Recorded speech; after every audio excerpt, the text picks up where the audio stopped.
Pemirsa Intens Investigasi. Ibarat sebuah pepatah bijak yang mengatakan, selalu ada pelangi setelah badai. Sepertinya pepatah itu yang seolah pas untuk menggambarkan permasalahan ini atau konflik rumah tangga yang diduga sedang menerpa mantan pasangan Sarwendah dan Ruben Onsu masih terus menjadi sorotan publik. Namun di tengah situasi yang sedang memanas, dukungan yang menyentuh hati tampak datang dari putra sulungnya, Betran Peto atau yang akrab disapa Onyo.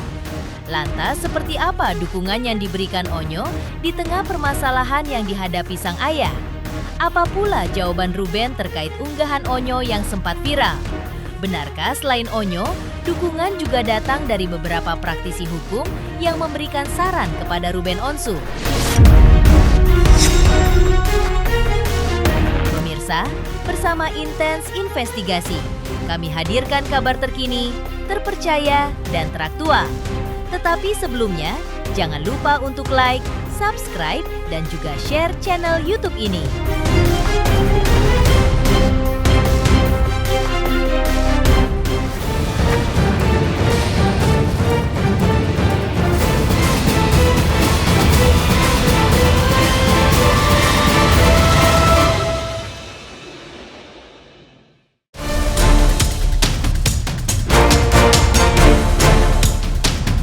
Ya, di tengah tekanan dan situasi yang berat, memang agaknya tak ada dukungan paling tulus, selain ya yang datangnya dari keluarga paling terdekat, yang tentu mengetahui apa yang sedang kita alami saat ini. Dukungan ini datang dari Onyo, putra sulung Ruben Onsu, yang terlihat sangat perhatian kepada ayahnya. Salah satunya adalah saat menghampiri Ruben tepat setelah usai melaksanakan ibadah sholat. Dan dalam rekaman yang dibagikan, Onyo juga langsung mendatangi kamar Ruben, meminta izin masuk, mencium tangan, dan memeluk ayahnya dengan penuh kehangatan. Ruben pun membalas dengan menepuk punggung putranya. Keduanya sempat saling mengucapkan rasa sayang. Momen ini pun seakan menjadi penyejuk hati Ruben yang sedang menghadapi masalah terkait pertemuan dengan anak-anaknya. Pur, mau masuk. Lihat ayah. Habis pulang dari itu soalnya aku. Mana? Sukabumi. Sukabumi. Yes, banget. Habis sholat ya? Habis sholat. Assalamualaikum.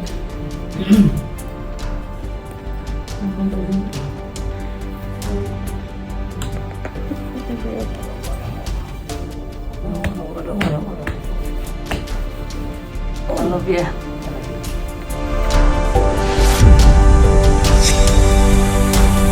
Kehangatan yang sama juga sempat terlihat saat Ruben sedang melakukan siaran langsungnya untuk berjualan. Onyo yang baru saja pulang segera mendatangi dan memeluk ayahnya sebagai bentuk dukungan di tengah kesibukan dan beban yang sedang dipikul Ruben. Aku baru balik kampus, aku mau siapa yang main dulu, dia lagi live. Assalamualaikum. Waalaikumsalam. Masya Allah. Lagi apa nih? Lagi jualan di 3 akun langsung ayamnya. Oh ya? Iya. 3-3-nya. 3 akun ya.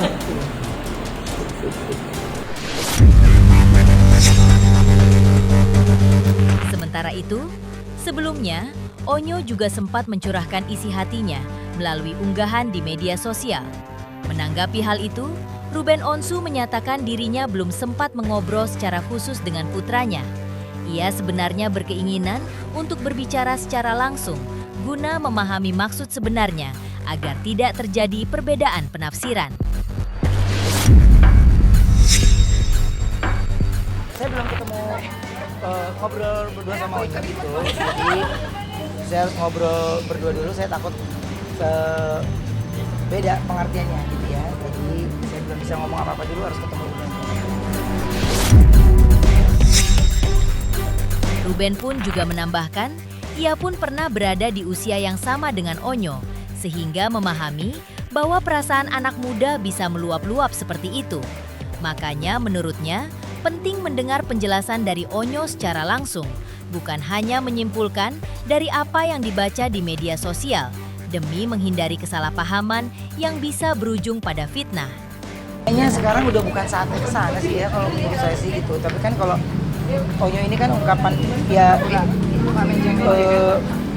kita pernah ada di usia mereka kan ya gitu. Kita pernah ada di usia mereka gitu. Makanya reaksi Onyo sendiri pun aku baru tanyakan ke dia gitu. Terus dia kan nggak bisa kita Onyo coba jelasin gitu. Kan dari pagi saya juga ada kegiatan, jadi saya baru ntar ketemu sama dia, baru duduk ngobrol sama anak usia gitu kan kita harus tidak membuat jadi tegang kan, jadi saya harus membuat obrolan itu ya bukan kita sedang menginterogasi, tapi saya cuma mau tanya bagaimana ceritanya.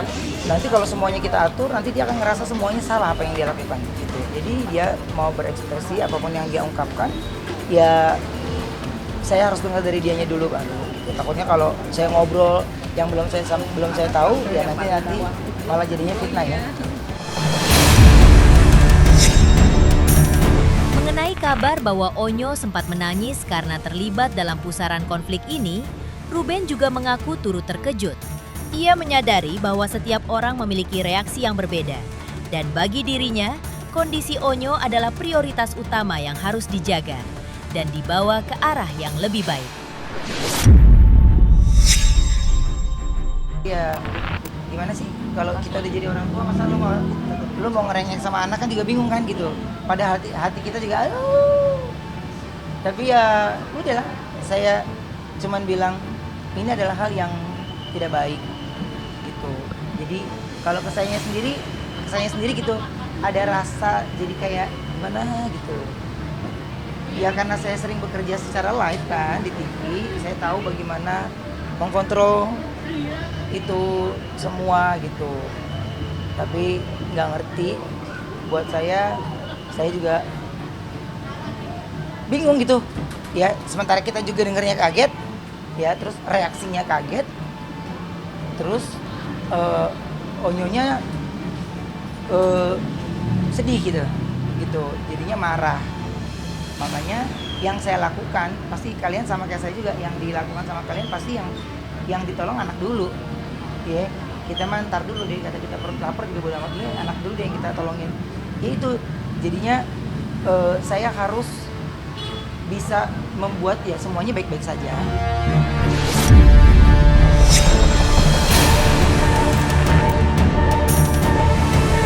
Di sisi lain, tak hanya soal hal yang dilakukan Onyo, rencana Ruben Onsu untuk memperjuangkan hak asuh anaknya juga sempat mendapatkan tanggapan dan pandangan dari praktisi hukum.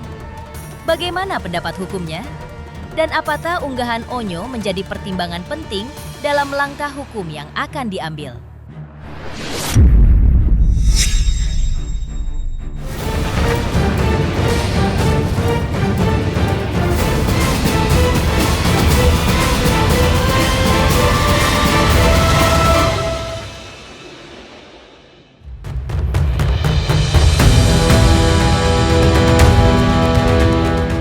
Ruben Onsu untuk memperjuangkan hak asuh anaknya sempat mendapatkan pandangan langsung dari pengacara kondang Hotman Paris Hutapea. Menurutnya, langkah yang akan ditempuh Ruben adalah jalur hukum yang wajar dan tidak masuk ranah pidana.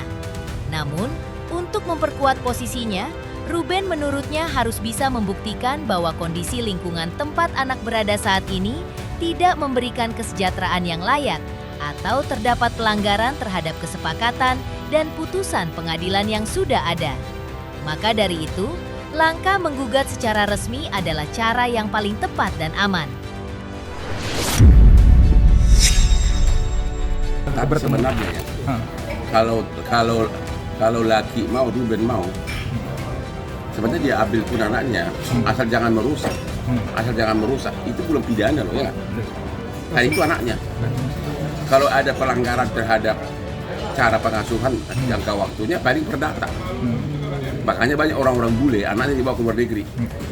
Selesai. Atau orang Indonesia banyak begitu. Langsung suaminya bawa anaknya, langsung hilang gitu aja. Jadi dia harus buktikan bahwa apakah benar ibunya tidak mampu memberikan kesejahteraan sama anaknya, dan dia harus buktikan apakah melanggar putusan pengadilan tentang pengasuhan, pembagian waktu dan sebagainya.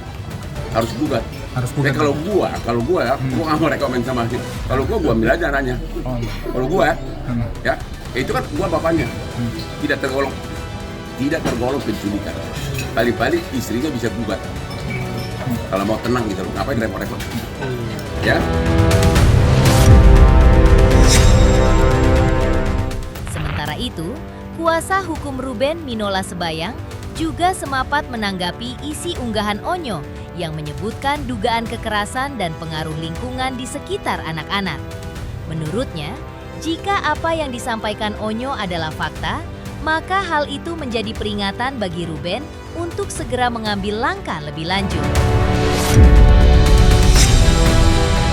Saya tidak bisa berkomentar apa-apa, kecuali kalau memang apa yang dikatakan oleh Onyo itu di dalam unggahannya itu benar, artinya kan memang ini sesuatu lampu kuning sih sebenarnya untuk Ruben Onsu agar segera melakukan upaya untuk memperjuangkan hak asuh anaknya yang hari ini ada di tangan S, ya.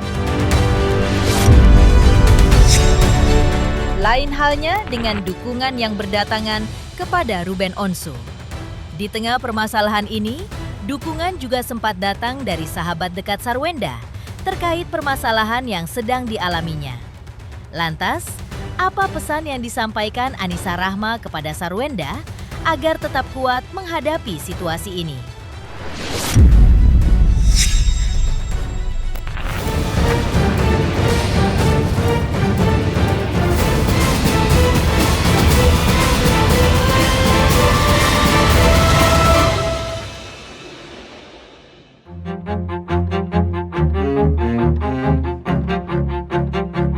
Saat ini, Sarwenda tengah menghadapi banyak pandangan dan sorotan dari masyarakat. Di saat seperti itu, dukungan dan pesan penguat datang dari sahabat lamanya, Anissa Rahma, yang pernah satu grup musik Cherry Bell bersamanya.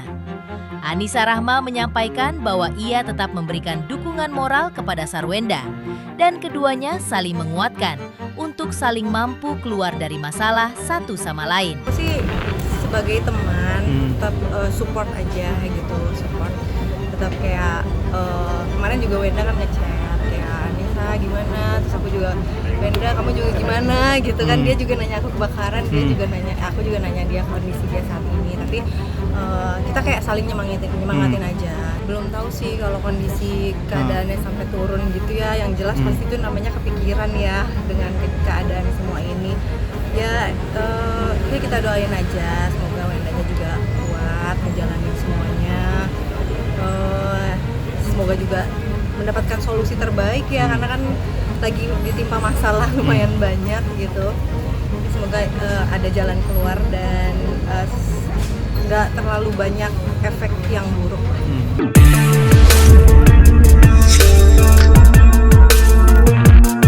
Demikian pemirsa, kabar terkini, terpercaya, dan teraktual yang kami hadirkan hari ini.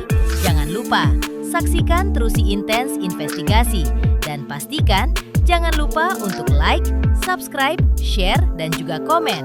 Tim redaksi Intens Investigasi mengucapkan banyak terima kasih kepada semua subscriber hingga channel Intens Investigasi kini menuju 4 juta subscribers.